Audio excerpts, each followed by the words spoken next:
नमस्कार बंधुरा आमी सुषमा आमार चैनेले आपनादेर सकलके स्वागत।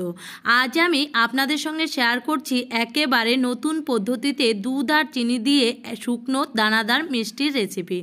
जे कोनोदिन बानायनि सेओ किन्तु पेरे जाबे आजकेर एई शुकनो मिष्टिर रेसिपिटी।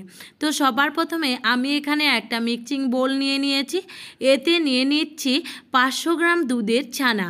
आमी 500 ग्राम दूध थेके छाना बेर करे नियेछि। एबार এই ছানাটাকে খুব ভালোভাবে হাতের সাহায্যে ছাড়িয়ে নিতে হবে, মানে এইভাবে ছানাটাকে ময়াম দিয়ে নিতে হবে যাতে ছানার মধ্যে কোনো গুটি গুটি না থাকে। আমি এখানে ছানাটাকে 2 মিনিটের মতন হাত দিয়ে এইভাবে ময়াম দিয়ে নিয়েছি। তারপর সুন্দর একটা ডো তৈরি করে নিয়েছি। এবার এই ছানার মধ্যে দিয়ে দিচ্ছি আমি গুঁড়ো দুধ। এখানে বড় চামচের 4 চামচ গুঁড়ো দুধ দিয়ে দিয়েছি আর দিয়ে দিচ্ছি 1 চামচ ময়দা। এতে ময়াম দিতে খুবই সুবিধা হবে। আর দিয়ে দিলাম 1 চামচ ঘি।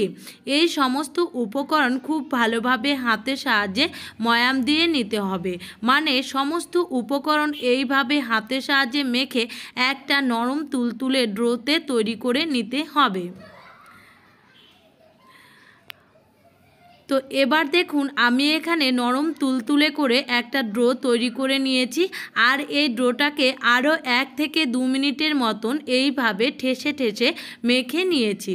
বন্ধুরা, মিষ্টির রেসিপিটি যত ভালোভাবে ময়াম দেবেন ততটাই কিন্তু ভালো হবে।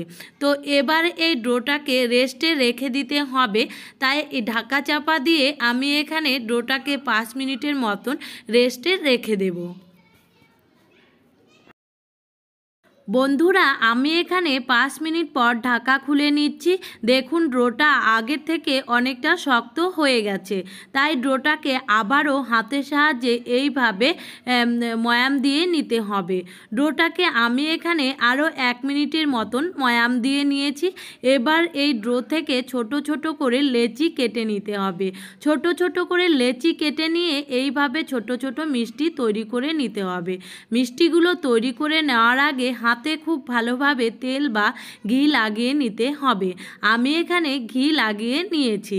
তো দেখুন মিষ্টিটা তৈরি হয়ে গেছে। এবার আমি একটা প্লেটের ওপরে রেখে দিচ্ছি। সমস্ত মিষ্টিগুলো একইভাবে আমি তৈরি করে নিয়েছি। দেখুন এখানে মিষ্টির সাইজগুলো সব একই রকম করে তৈরি করে নিয়েছি। এবার এই মিষ্টিগুলোকে শিরার মধ্যে দেওয়ার জন্য আমি কড়াতে দিয়ে দিলাম হাফ বাটি চিনি। হাফ বাটি চিনির মধ্যে দিয়ে দিচ্ছি 1.5 বাটি জল।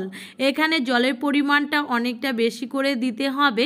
এবার জলের সঙ্গে নেড়ে নেড়ে চিনিটাকে খুব ভালোভাবে গলিয়ে নিতে হবে। তো গ্যাসের আঁচকে এই সময় মিডিয়ামে রেখে চিনিটাকে গলিয়ে নিতে হবে। তো দেখুন আমি এখানে 2 মিনিট পর দেখাচ্ছি চিনিটা গলে গিয়েছে আর খুব সুন্দর কিন্তু জালও হয়ে গেছে। এবার এই চিনির শিরাটা হাতে যখন দেখবেন একটু চিপচিপে ভাব হয়ে গেছে তখনই বুঝতে হবে যে শিরাটা খুব ভালোভাবে তৈরি হয়ে গেছে। তখন তৈরি করে রাখা সেই মিষ্টিগুলো এই শিরার মধ্যে দিয়ে দিতে হবে। শিরার মধ্যে এই মিষ্টিগুলো দিয়ে দেওয়ার পর অনবরত এইভাবে নাড়তে থাকতে হবে। নাড়া বন্ধ করলে কিন্তু নিচে মিষ্টিগুলো লেগে যাবে। গ্যাসের আঁচকে মিডিয়ামে রেখে একটু পর পর এইভাবে মিষ্টিগুলোকে উল্টে পাল্টে দিতে হবে। মিষ্টিগুলো শিরার মধ্যে এইভাবে জাল করতে করতে অনেকটা ফুলে যাবে আর খুব সুন্দর কিন্তু মিষ্টিটা নরম তুলতুলেও হয়ে যাবে। তো এইভাবে অনবরত মিষ্টিগুলোকে আমি নেড়ে নেড়ে 2 মিনিটের মতন জাল করে নিয়েছি। দেখুন অনেকটা মিষ্টিটা ফুলে উঠেছে আর শিরার পরিমাণটা কিন্তু কমে গিয়েছে। আর এই শিরাটাকে এইভাবে জাল করে করে একেবারে শুকনো করে নিতে হবে আর মিষ্টিটাকে এইভাবে অনবরত নাড়তে হবে। এবার আমি আরও 1 মিনিট পর দেখাচ্ছি। দেখুন শিরাটা অনেকটা শুকিয়ে এসেছে। আমি এখানে একেবারে শুকনো দানাদার মিষ্টি তৈরি করে নেব। এবার আমি আরও 5 মিনিট পর দেখাচ্ছি। দেখুন চিনির শিরাটা একেবারে শুকিয়ে গেছে। এই সময় গ্যাসটা আমি বন্ধ করে দিয়েছি। গ্যাসটা বন্ধ করে দিয়েছি। কড়ার গরমে কিন্তু এই চিনি শিরাটাকে শুকিয়ে নিতে হবে। অনবরত এইভাবে নাড়তে হবে, না হলে শিরাটা লেগে গিয়ে পুড়ে যাবে, তাহলে কিন্তু মিষ্টিটা খেতে ভালো লাগবে না। তো এইভাবে গ্যাসের আঁচ বন্ধ করে দেওয়ার পর খুব সাবধানে এই মিষ্টিগুলোকে নাড়িয়ে নিতে হবে।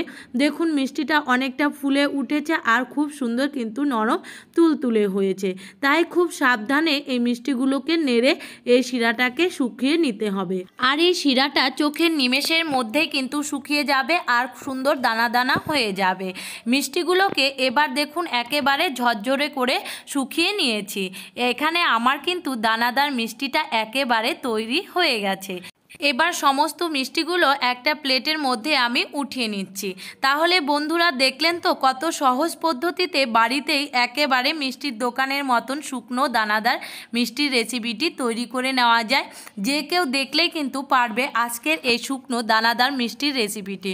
খেতে ভীষণই ভালো হয় আর একেবারে নরম তুলতুলে। আপনারা চাইলেই কিন্তু এই নতুন বছরে মানে পয়লা বৈশাখে এই ধরনের শুকনো মিষ্টি বাড়িতে বানিয়ে স্টোর করে রেখে দিতে পারেন। তাহলে বন্ধুরা আজকের এই শুকনো মিষ্টির রেসিপি ভালো লাগলে ভিডিওটিতে লাইক করবেন, কমেন্ট করবেন আর বেশি বেশি করে শেয়ার করে দেবেন। চ্যানেলে নতুন আসলে চ্যানেলটিকে সাবস্ক্রাইব করে দেবেন, পাশে থাকা বেল আইকনটি বাজিয়ে দেবেন। ফেসবুক থেকে দেখে থাকলে প্রোফাইলটিকে ফলো করে দেবেন। তাহলে আজ আসি, দেখা হচ্ছে পরবর্তী কোনো রেসিপিতে। টাটা।